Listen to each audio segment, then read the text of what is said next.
And then you got Matt Christie following him in second spot, and then followed by the no name of Rob Holland.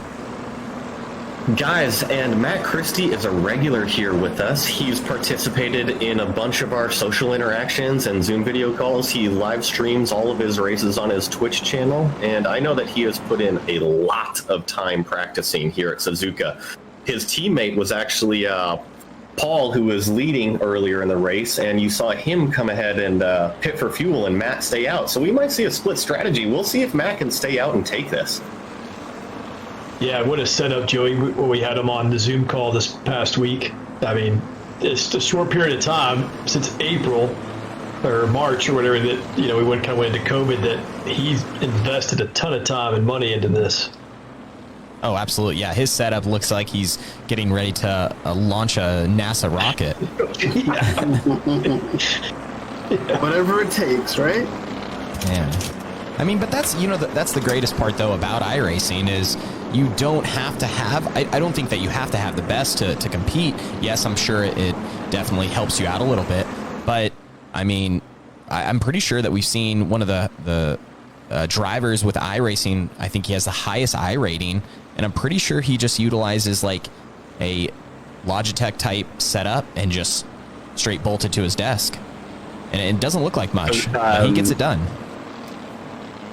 Eric Jones won a NASCAR race with a G27. That's true. Logitech wheel bolted to a desk. So, Timmy Hill as well went and he about dominated the race and the NASCAR race we did for a little while there, and he was bolted down to, I think it was a folding picnic table. Oh my gosh. He made a mockery out of us. Wow. Chris, So what Rich- kind of setup were you working on? I don't even know. It was so I had to go. I don't have internet at the house, and so when this all went down, we got locked in. I had no way to do it, so I had to go borrow the rig from the shop at ROUSH, and it's a pretty nice rig. It's non-motion. Is it Fanatic? I believe is what everything the driving gear was, but had to bring it up to my in-laws' place so we could hook up into some internet, and still we weren't allowed to be in the shop, so had to transport it up there and get to moving. So I learned I learned slowly. Do you feel that, because obviously like when you're working on the sim or at work, it's probably a little bit different than having it at home. Did you have any fun? Did you go off and try any other series or different types of vehicles in iRacing? So when we started, when I did the first invitational in these Ford GTs with ROUSH Performance, that was my first time driving the GT. I thought they were a blast, and kind of got a bug there. So I went in and I bought a handful of different off-the-wall stuff, and I got into a rally car. I got into the Pro 4 or the Pro 2 trucks. I had a blast racing some of those. Found out I really needed some kind of e-brake or something to turn some of the dirt car stuff. Right. Yeah, see, I think I ended up changing the clutch to handbrake. And so rather than utilizing the clutch, I just stomped the handbrake or the clutch. I commend you for that, because I tried that and I looked like a fish out of water. And I guess because obviously is your name on iRacing Chris Buescher? It is. So do people because obviously now they're looking at you like, well, this guy better know what he's doing. I mean, is there any pressure felt by other guys, or do they ever make comments? Yeah, I got yelled at a good amount, and asked how I could not understand or be any better than I was. Mostly dirt racing, not understanding a lot of stuff. So it usually happened. You go out on track for the first time, and I didn't. In dirt, I can never really tell where pit exit is, so I would just drive out and I'd wipe somebody out. It never failed, man. And they get so mad. And I get it. Like, I'd be mad too, but oh yeah, I was a rolling chicane. That's great. Yes. Hey Chris, you got any good stories from us from your days with crewing with the ROUSH guys back in Grand Am? Man, I did it for about I think it was only about 2 months at the beginning of the year. So we got to, I was in the shop prepping cars.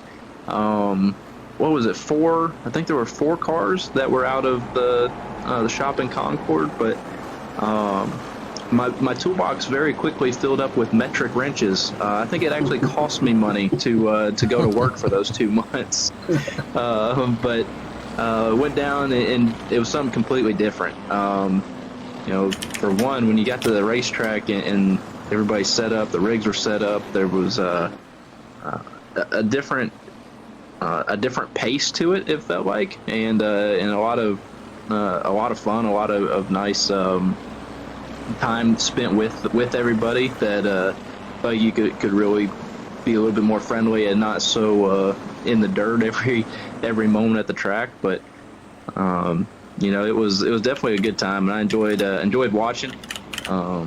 Just enjoyed being there and learning as much as I could. Wish I'd have made some laps on the road course. Now that we're looking at going to the road course this weekend, so I bet. Take any pointers anyone's got. All Well, the right. new chicane's going to be interesting. I can tell you yeah. that much. No doubt there. We got, Yeah. Uncharted territory for everybody. they bolted down the 10-inch turtle shells, so we're gonna mix in some road racing, some oval racing, and some Pro 4 racing. So, Yeah. trying to keep it on the ground. Just work on the bus stop and you'll probably be good. Okay. Work on the bus stop. All right. Well, Chris, we know that you have a crazy busy schedule, and you're working hard getting prepped for this week, race week.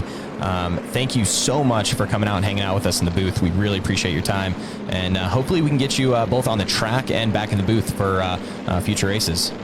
Yeah, I would like to do it. I lost my iRacing rig. It had to go back to the shop, and some of the guys using it. So maybe one of these times I can sneak in there in the evening and get a race or two in with y'all. So I definitely enjoyed it, and I appreciate it. But we'll have to do some more of it.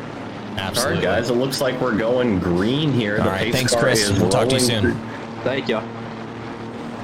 rolling through the final chicane, and we're going to be going back to green here. Yeah, if we got 26 remaining here, Joey, and see if this pit strategy works here for Matt Christie up front.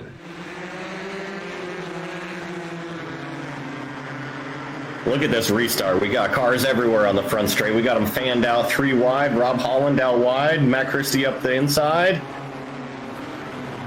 Let me tell you guys, this racetrack is very slippery right now, and going side by side anywhere is very difficult.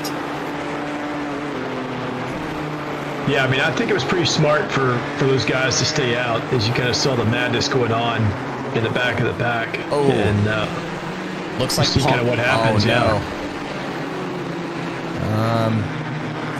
Can't see who's dropping back there. It looks like it may be Andrew Player there. We had a driver go from about 5th position on back there.